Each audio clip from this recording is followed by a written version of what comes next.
नमस्कार दोस्तों। The लीशियम platform पर आपका स्वागत है। आज 15 तारीख को 15/12/2024 को एमपी सेट एग्जाम संपन्न हुआ है। इस एमपी सेट एग्जाम में आज हम आपको सोशियोलॉजी विषय का यानी समाज शास्त्र विषय का पेपर सॉल्व करा रहे हैं। और जो यह सेट है आपका सेट सी, यानी सी सेट के हम सारे प्रश्न आपको सॉल्व करा रहे हैं। सेट सी है, सी सेट तो वो अलग संदर्भ में चला जाएगा, ये सेट सी है। ठीक है, पहला प्रश्न जो है ये एमपी सेट दिसंबर 2024 का पेपर है सोशियोलॉजी का। इसमें पहला प्रश्न जो आया है कि निम्नलिखित में से कौन सा बाजार का प्राथमिक कार्य है। तो बाजार का जो प्राथमिक कार्य होता है मांग और पूर्ति के माध्यम से संसाधनों का आवंटन करना। मांग और पूर्ति के माध्यम से संसाधनों का आवंटन करना ही बाजार का प्राथमिक कार्य होता है। इसका सी आंसर सही हो जाएगा। अगला हमारा क्वेश्चन है कि कार्ल मार्क्स के अनुसार समाज में आर्थिक आधार का मुख्य तत्व क्या है। तो mode of production, Karl Marx बात करते हैं मोड ऑफ प्रोडक्शन की। अगला हमारा महत्वपूर्ण क्वेश्चन है, सारे क्वेश्चन ही महत्वपूर्ण है, कि आधुनिक पूंजीवादी समाजों में संपत्ति के अधिकार मुख्य रूप से किसके द्वारा लागू किए जाते हैं। तो मॉडर्न कैपिटलिस्टिक जो सोसाइटी है इसके जो कानून है वो गवर्नमेंट द्वारा कानूनों का निर्धारण किया जाता है। अगला हमारा जो क्वेश्चन है जिस जो 54 है इसमें पूछा गया है कि एक कल्याणकारी राज्य की सबसे प्रमुख विशेषता क्या है। तो कल्याणकारी राज्य यानी वेलफेयर स्टेट, ये आपका यूनिट नंबर 6 से आया हुआ प्रश्न है और unit number 6 economics and society की है। कल्याणकारी राज्य जब पूछ रहा है तो इसका मतलब होता है कि लोक सेवाओं का प्रावधान यथा स्वास्थ्य एवं यथा स्वास्थ्य, रक्षा एवं शिक्षा, यानी प्रत्येक क्षेत्र में राज्य का हस्तक्षेप होता है। राज्य अपने हिसाब से कल्याणकारी कार्य करता है। द गिफ्ट किस पुस्तक, जो अगला प्रश्न है कि द गिफ्ट किसकी पुस्तक है। तो द गिफ्ट 1925 में मार्शल मॉस के द्वारा लिखी गई पुस्तक है। और मैं इसको भी यूनिट नंबर 6 में ही पढ़ाता हूँ। जब वहां पर मेलिनोस्की का खुला एक्सचेंज पढ़ाता हूँ तो वहीं पर मैंने द गिफ्ट की भी चर्चा की थी। भारत में प्रत्यक्ष विदेशी निवेश, फॉरेन डायरेक्ट इन्वेस्टमेंट कितने प्रकार से आता है। तो भारत में दो प्रकार से एफडीआई का निवेश होता है। इसमें अगला क्वेश्चन पूछा गया है, बहुत आसान प्रश्न है अभी तक तो, कि संपोषित विकास की अवधारणा जोर देती है। भाई संपोषणीय विकास का मतलब होता है सस्टेनेबल डेवलपमेंट, और सस्टेनेबल डेवलपमेंट का तात्पर्य है कि ऐसा विकास जिसमें भविष्य की पीढ़ियों को ध्यान में रखकर वर्तमान की आवश्यकताओं को पूरा किया जाए। अब इसकी एक लंबी कहानी है, वो चलो आज पेपर जल्दी से सॉल्व कर लेते हैं, उसको अपन फिर कभी चर्चा करेंगे। लेकिन ये आजकल बहुत चल रहा है कि भाई सस्टेनेबल डेवलपमेंट क्या है। हमारी एक पहली ये इसमें मैच करना है the second industrial divide. The second industrial divide जो है ये आपकी जो इसका सी सही है, यानी पियोरे, पियोरे की ये पुस्तक है। पियोरे, पियोरे की पहली पुस्तक है। फिर है the borderless world. The borderless world जो है ये है आपके ओ माय की पुस्तक है। ये किसकी? ओह माय, ओह माय की पुस्तक है। The sociology and house work जो पुस्तक है ये अन्ना ओकले की पुस्तक है। और जो लास्ट बची ये पुस्तक किसकी हो जाएगी? पिकैटी की पुस्तक हो जाएगी। पिकैटी, पिकैटी की पुस्तक ये हो जाएगी। तो आप लोग इसका मिलान कर लेना, सी आंसर इसका सही हो जाएगा, देख लेना। ठीक है, फिर अगला है कि निम्नलिखित में से कौन सा पर्यटन उद्योग का प्रमुख घटक है। अब पर्यटन उद्योग अगर आप बढ़ाना चाहते हो किसी भी क्षेत्र में तो आपको हॉस्पिटैलिटी सर्विस बेहतर करनी पड़ेगी, अतिथि सेवाएं बेहतर करनी पड़ेंगी, तो वहां पर पर्यटन में विकास होता है। सापेक्ष निर्भरता, एक निर्धनता दो प्रकार की होती है, कई बार बताया गया है क्लास में। एक सापेक्ष निर्भर, एक पूर्ण निर्भर निर्धनता है, और एक एब्सोल्यूट होती है, और एक रिलेटिव होती है। तो रिलेटिव का मतलब ही है कि किसी दूसरे की तुलना में गरीबी का आकलन करना, उसको सापेक्ष निर्धनता कहा जाता है। सांस्कृतिक पारिस्थितिकी के संस्थापक जो हैं वो जूलियन स्टीवर्ड हैं, और ये आपके कई बार पढ़ाया गया है यूनिट नंबर 7 में। इश्यू अटेंशन साइकिल की अवधारणा से कौन जुड़े हुए हैं। तो इश्यू जो अटेंशन साइकिल की अवधारणा है, इससे एंथोनी डाउन्स ही जुड़े हुए हैं। ये मैंने सर्च कर लिया है, ये आपका सही निकलेगा। अगला आगे हम देखते हैं कि थ्योरी ऑफ ट्रांसपोर्टेशन, इससे हार्वर्ड कूले, चार्ल्स कूले इससे जुड़े हुए हैं। नगरों में जन्म तथा यातायात के साधनों के संबंध पर आधारित सिद्धांत, थ्योरी ऑफ ट्रांसपोर्टेशन से कौन जुड़े हुए हैं? चार्ल्स कूले जुड़े हुए हैं। द ओरिजिन ऑफ स्पीसीज जो पुस्तक है, ये डार्विन की पुस्तक है। भारत में प्रथम वन नीति कब घोषित की गई? तो 1952 में प्रथम वन नीति घोषित की गई। इसके बाद हमारा अगला क्वेश्चन महत्वपूर्ण है कि पानी के संबंध में ग्रामीण क्षेत्रों में मौजूद सामाजिक बहिष्कार को सामाजिक समावेशी बनाने के लिए सरकार को इसे मौलिक अधिकार के रूप में घोषित कर देना चाहिए। ये आपका सही हो जाएगा, ठीक है। फिर अगला है कि भारत का विश्व का किस वर्ष विश्व का पहला जलवायु सम्मेलन किया गया था? तो 1979 में फर्स्ट क्लाइमेट कॉन्फ्रेंस की गई थी। अगला हमारा है कि पृथ्वी सम्मेलन 1992 कहाँ पर आयोजित हुआ? तो भाई ये ब्राजील में आयोजित हुआ था। नेक्स्ट है कि जन स्वास्थ्य के मुद्दे जैसे हैजा, दस्त, बस यहीं से पकड़ लेंगे आप, हैजा, दस्त और टाइफाइड जैसे रोगों के लिए निम्नलिखित में से कौन सा पर्यावरणीय कारक जिम्मेदार है? तो स्वच्छ जल और स्वच्छता की सीमित उपलब्धता इसका प्रमुख कारण है। इस दशक को प्राकृतिक आपदा न्यूनीकरण अंतरराष्ट्रीय दशक घोषित किया गया है। तो 1990 से 2000 के बीच इसको घोषित किया गया है। सोशल एंथ्रोपोलॉजी किसकी पुस्तक है? रेडक्लिफ ब्राउन की पुस्तक है। ये बहुत आसान क्वेश्चन है। इरावती कार्वे का पूछ लिया गया है साहब, किनशिप ऑर्गेनाइजेशन इन इंडिया। ये सारी चीजें इरावती कार्वे ने अपनी पुस्तक में बताई हुई हैं। अगला हम देखते हैं कि राष्ट्रीय महिला आयोग की स्थापना कब की गई? 1992 में की गई। नेटो लोकल, नेटो लोकल, ये न्यू लोकल नहीं है, इसको थोड़ा सा याद रखना है कि नेटो लोकल निवास किसे कहते हैं? तो शादी के बाद एक जोड़ा जब एक साथ नहीं रहते लेकिन परिवार के साथ रहते हैं, पति आमतौर पर रात में पत्नी से मिलता है और सूर्य उदय के पहले अपना स्थान छोड़कर चला जाता है। इस प्रकार की जो परिवार होते हैं, इस परिवार को हम लोग नेटो लोकल कहते हैं। और यह जो है यूनाना प्रांत में मोसुओ चीनी समुदाय में खासकर देखने को मिलता है। यह एक दुर्लभ प्रकार का परिवार है, मोस्टली सभी समुदायों में देखने को नहीं मिलता। लेकिन नेटो लोकल निवास है क्या? ये थोड़ा अच्छा क्वेश्चन है, अभी तक नहीं पूछा गया था। कि शादी के बाद एक जोड़ा जब एक साथ नहीं रहते लेकिन अपने परिवार के साथ रहते हैं, पति आमतौर पर रात में पत्नी से मिलते हैं और सूर्य उदय से पहले पत्नी का स्थान छोड़ देते हैं। तो ये सारी चीजें हैं। इसमें कह रहा है कि दहेज निषेध अधिनियम 1961 की कौन सी धारा दहेज शब्द को बताती है? तो धारा 2 जो है वो दहेज शब्द के बारे में परिभाषित करता है। तो डॉरी एक्ट के बारे में पूछ लिया, मैंने कई बार बताया था आपको कि दहेज की चीजें क्या होती हैं, दहेज संबंधी अधिनियम, घरेलू अधिनियम, वर्क प्लेस, ये सारे चीजें तो चर्चा करते ही रहते हैं। वही क्वेश्चन है, बहुत टफ पेपर नहीं है।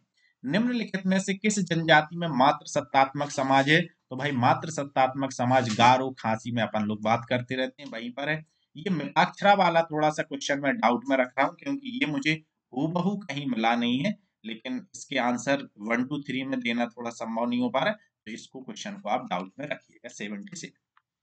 अगला हमारा 78 जो क्वेश्चन है वो है कि मानव संसाधन विकास मंत्रालय में महिला एवं बाल विकास विभाग ने किस वर्ष महिला सशक्तिकरण के लिए राष्ट्रीय नीति घोषित की? तो 2001 में महिला सशक्तिकरण के लिए राष्ट्रीय नीति को घोषित किया गया था। अब इसमें पूछा गया है, अगला क्वेश्चन 79 है कि घरेलू हिंसा से महिलाओं का संरक्षण अधिनियम 2005 के अंतर्गत इनमें क्या शामिल है? तो पहला वाला तो बिल्कुल शामिल है कि घरेलू हिंसा दुर्व्यवहार, दुर्व्यवहार की धमकी, चाहे वह शारीरिक हो, यौन हो, मौखिक हो, भावनात्मक हो या आर्थिक, ये जो भी प्रकार हैं ये सभी घरेलू हिंसा अधिनियम 2005 के अंतर्गत आते हैं।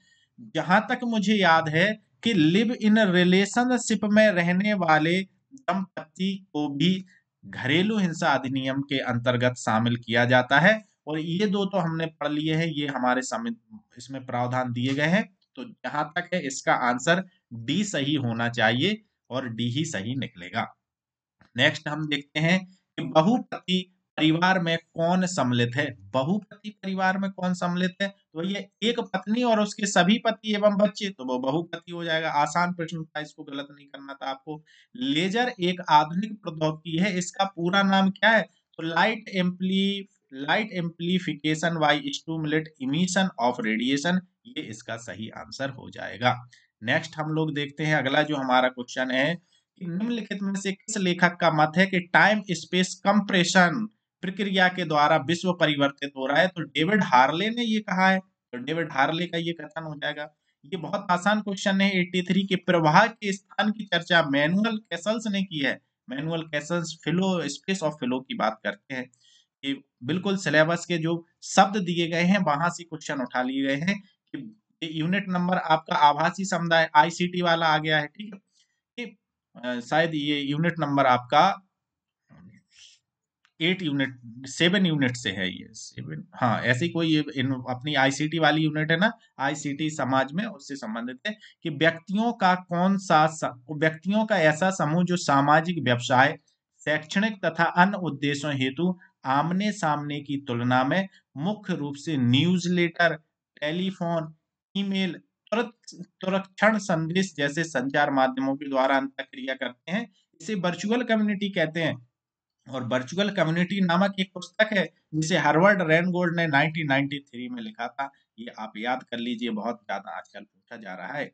निम्नलिखित में से मुद्रित मीडिया का उदाहरण नहीं है भाई, प्रिंटेड मीडिया का उदाहरण नहीं है, न्यूज़पेपर है, मैगजीन है, हैंडबिल्स है, लेकिन इंस्टाग्राम प्रिंटेड मीडिया का उदाहरण बिल्कुल नहीं है।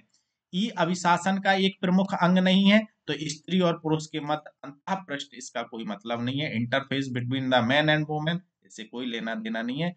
आईसीटी अधिनियम 2000 की निम्नलिखित में से कौन सी धारा साइबर आतंकवाद जैसी सजा से संबंधित है? तो 66F जो है वो साइबर आतंकवाद से जुड़ी हुई है। इसको कहते हैं साइबर आतंकवाद को। साइबर टेररिज्म जो है ये बहुत महत्वपूर्ण है, ये आपको जानना चाहिए।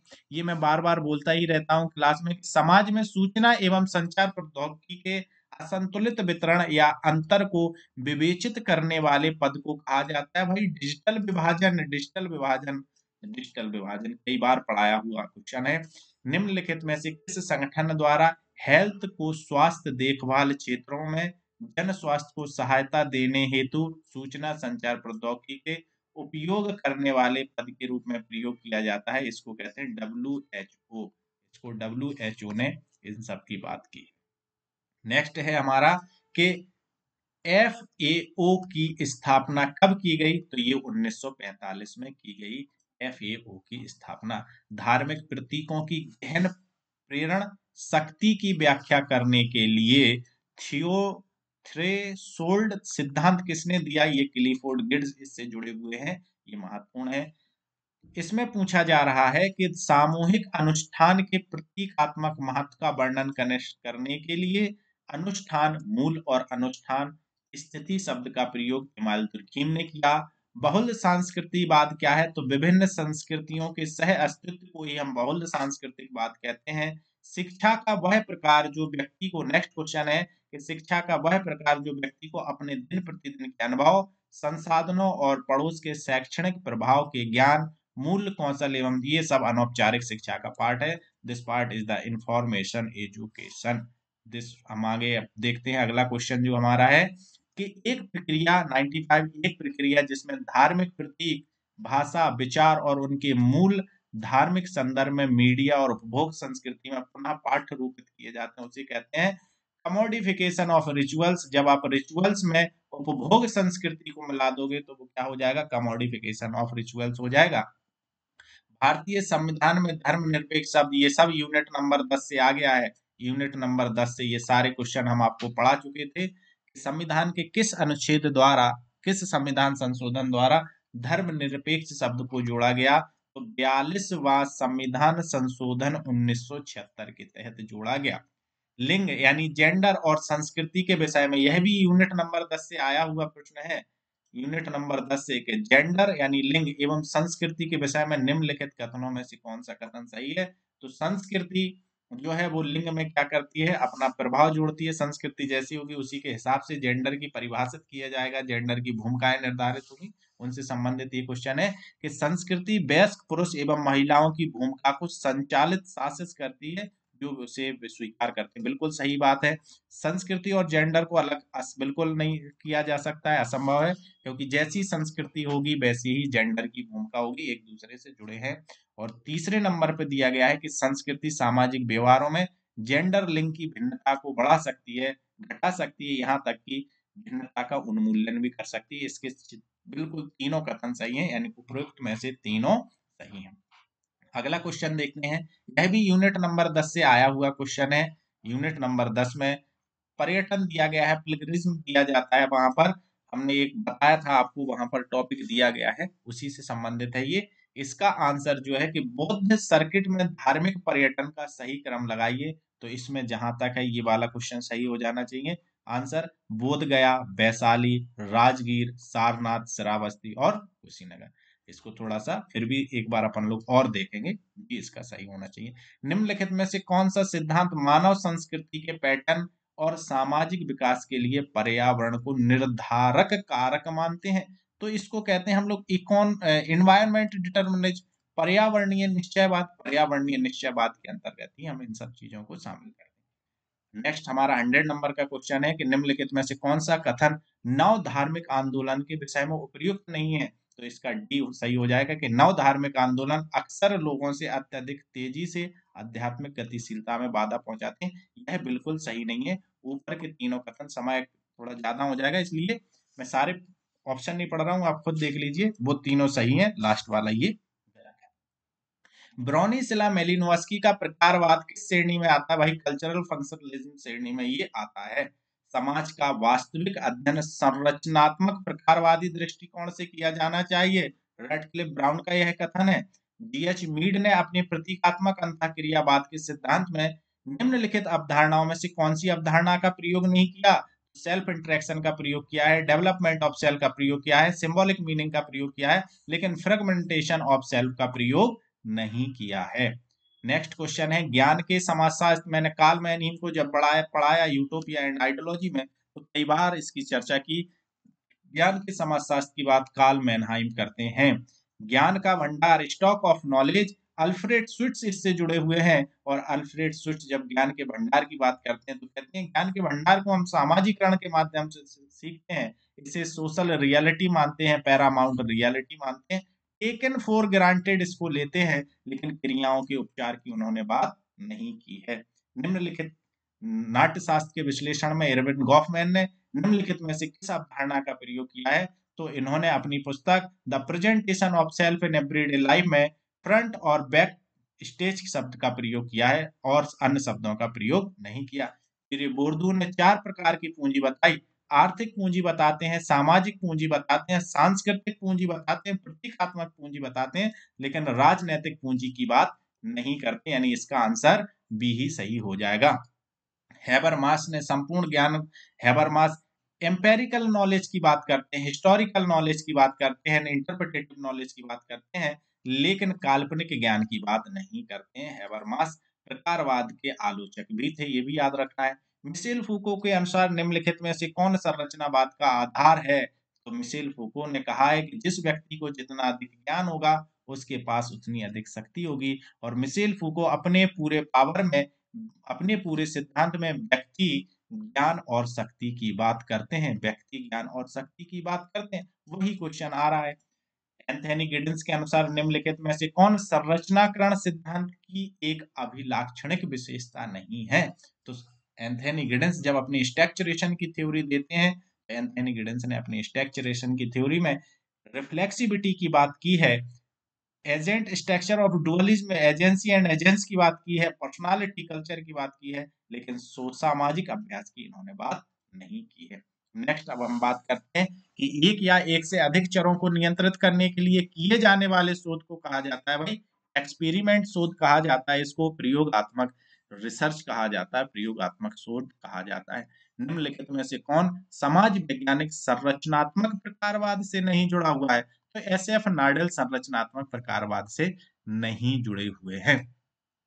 अगला हम देखते हैं मध्य सीमा सिद्धांत किसका है भाई, आर के मर्टन का है। बहुत ही आसान प्रश्न दे दिए यहाँ पर। तो निम्नलिखित में से किसने उपकल्पना की परिभाषित किया कि यह एक कार्यवाहक विचार है। कार्यवाहक आ गया तो अब पढ़ने की जरूरत नहीं है, पीवी यंग का यह कथन है। नेक्स्ट हम इसमें पढ़ेंगे कि किस प्रकार के शोध में अनुसंधानकर्ता किसी प्रभाव के आधार पर उससे संभावित कारणों का पता लगाता है। भाई इसको कहते हैं x post facto research. X post facto research इसको कहा जाता है। यह क्वेश्चन डाउट में है, मैंने बहुत ढूंढा मुझे मिला नहीं, तो इसको अपन डाउट में ही रखेंगे। अगली पुस्तक है the practice of social research ही है। यह इसका जो आंसर है वो है बेबी, ई बेबी ने यह पुस्तक लिखी है। आगे हम देखते हैं कि अध्ययन की किस पद्धति में विशिष्ट तथ्यों से सामान्यीकरण का अनुमान लगाया जाता है या व्यक्तिगत अवलोकनों से निष्कर्ष उद्भासित किए जाते हैं। यह इंडक्टिव मेथड की श्रेणी में आता है। क्षेत्र अनुसंधानकर्ता द्वारा किस युक्ति द्वारा व्यवस्थित रूप से अवलोकनों का अभिलेखीकरण किया जाता है। तो इसमें मेरे बहुत से स्टूडेंट इसमें कंफ्यूज हो गए, लेकिन इसे कहा जाता है ऑब्जर्वेशन अनुसूची। ऑब्जर्वेशन अनुसूची, क्योंकि अवलोकनों का अभिलेखीकरण ऑब्जर्वेशन अनुसूची में ही आ जाएगा। व्यक्तिगत अध्ययन में केस स्टडी मेथड पढ़ाता हूँ, तो ये मैंने खुद डायरेक्ट आपकी नोट से आई हुई ये डेफिनेशन है कि व्यक्तिगत अध्ययन गुणात्मक विश्लेषण का एक स्वरूप है जिसमें व्यक्ति, परिस्थिति, संस्था का बहुत सावधानी पूर्वक अवलोकन किया जाता है। यह जो है वो पीवी यंग की परिभाषा है।